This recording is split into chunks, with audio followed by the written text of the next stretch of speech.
Jerusalém, o quartel-general de Deus para o mundo. Ora, o Senhor disse a Abraão: sai-te da tua terra e da tua parentela e da casa de teu pai para a terra que te mostrarei. E farei de ti uma grande nação, e abençoarei os que te abençoarem, e amaldiçoarei os que te amaldiçoarem. E em ti serão benditas todas as famílias da terra.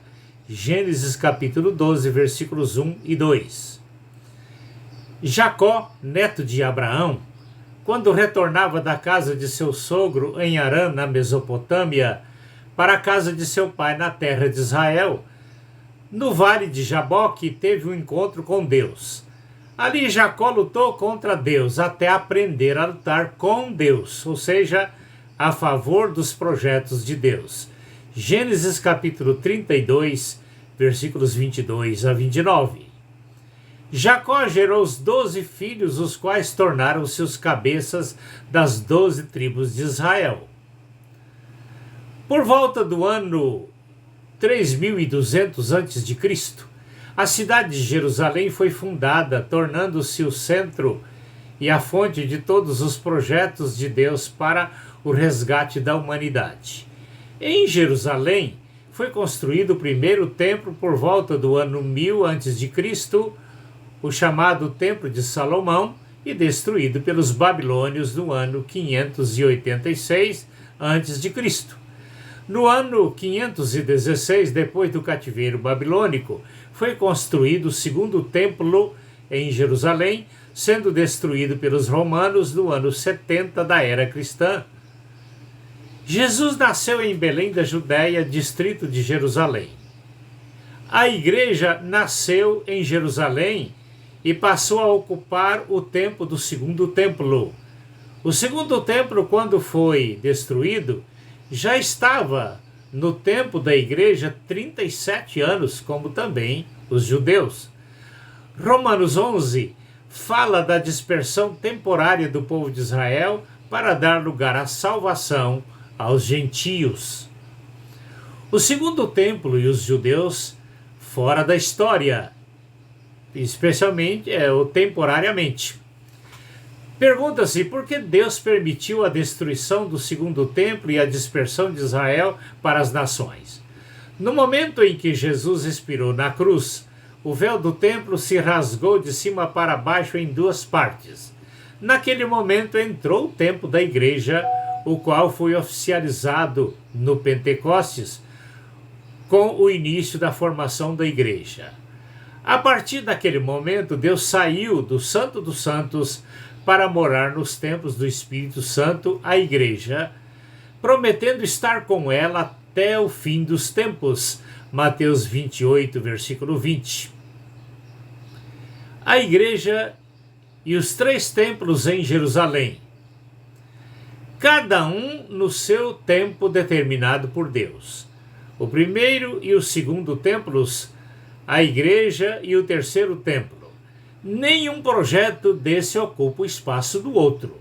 O primeiro templo do ano 1000 até o ano 586 a.C.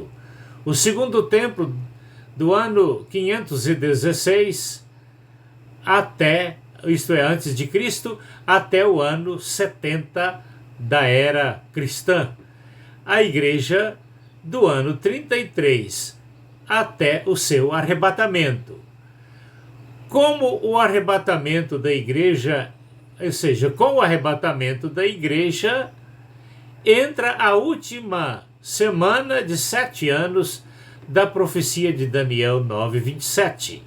Esse período abrirá o espaço para a reentrada do povo de Israel na história, a construção do terceiro templo, a posse do anticristo e a grande tribulação. A 70ª semana da profecia de Daniel 24, Daniel 9, a partir do versículo 24 até o versículo 27, será encerrada com a vinda de Cristo e sua igreja para as nações. Os 2 primeiros templos em Jerusalém foram representações de Deus para o povo de Israel. Conforme Romanos capítulo 11, a igreja está representando Cristo para o mundo, pois para isso ela surgiu.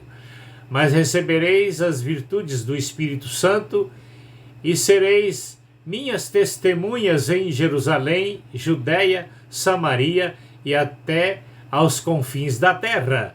Atos capítulo 1, versículo 8. O terceiro templo, até a vinda de Cristo para as nações, será o trono do anticristo. 2 Tessalonicenses 2, 4. Depois será o quartel-general de Cristo e sua igreja durante o julgamento das nações e o governo milenar de Cristo. Apocalipse 3, versículo 12. O ministério da pregação da igreja é semelhante ao ministério terreno de Jesus. Tanto um quanto o outro foi e está sendo exercitado com corpos humanos para facilitar a comunicação entre os povos. Depois do arrebatamento, a igreja estará com corpos glorificados, julgando as nações e reinando com Cristo durante o milênio aqui na terra.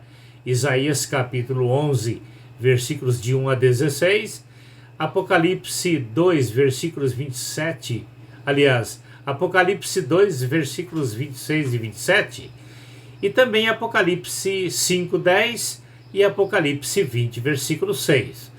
A igreja já está encerrando o ministério da pregação do Evangelho.